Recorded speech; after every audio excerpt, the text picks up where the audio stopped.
Hello বন্ধুরা, good morning. Succulent গাছের পাতা থেকে আমি কিভাবে সহজে নতুন চারা গাছ তৈরি করি আজকের ভিডিওতে সেটাই তোমাদের সঙ্গে শেয়ার করব। পাতা থেকে চারা গাছ হতে কিন্তু অনেকটাই সময় লাগে, কাটিং থেকে তাড়াতাড়ি হয়, তবুও পাতা থেকে করলে অনেকগুলো একসঙ্গে তোমরা পেতে পারো।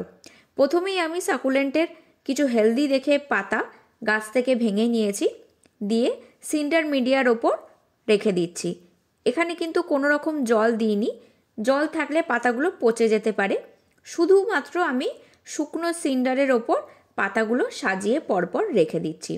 এই পাতা থেকেই আস্তে আস্তে রুটস বেরোবে, তারপর ছোট ছোট গাছ বেরোতে শুরু করবে। যখন এই মাদার লিফগুলো পুরোপুরি শুকনো হয়ে যাবে তখন ছোট ছোট গাছগুলোর গোড়াতে বা যে রুটসগুলো বেরোচ্ছে সেই রুটসগুলোতে অল্প অল্প করে জল আমি 7 দিন পর পর দিতে থাকবো। এটা আমি বড় বড় গাছের নিচে একটু ছাওয়া জায়গায় রাখছি, মাঝে মাঝে 2-3 ঘন্টা সানলাইট আসে, বাকি সময় ব্রাইট লাইট। এটা 2 মাস পরের আপডেট।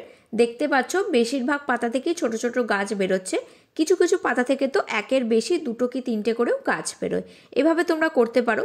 যদিও এই ছোট গাছগুলো বড় সাইজের একটা গাছ তৈরি হতে মোটামুটি 1.5 থেকে 2 বছর লেগে যায়, সময় অনেকটাই লাগে, কিন্তু অনেকগুলো বেশি পরিমাণে তোমরা করতে পারছো। কাটিং থেকে করলে হয়তো একটা কাটিং থেকে নতুন আরও একটা গাছ হবে, আর নিচের ডাল থেকে আরও নতুন নতুন ছোট গাছ বেরোবে। পাতা থেকে করলে তোমরা অনেক সংখ্যায় একসাথে প্রপাগেট করতে পারবে। তোমরাও অবশ্যই এভাবে ট্রাই করে দেখো। আর যখনই এই ছোট ছোট গাছগুলো তৈরি হবে ঠিক সময় বুঝে 7 দিন পর পর জল দিতে থাকবে, কারণ গাছগুলো তো খুব বড় নয়, জল বেশি স্টোর করেও রাখতে পারে না, তাই নিয়মিত জলটা দেবে।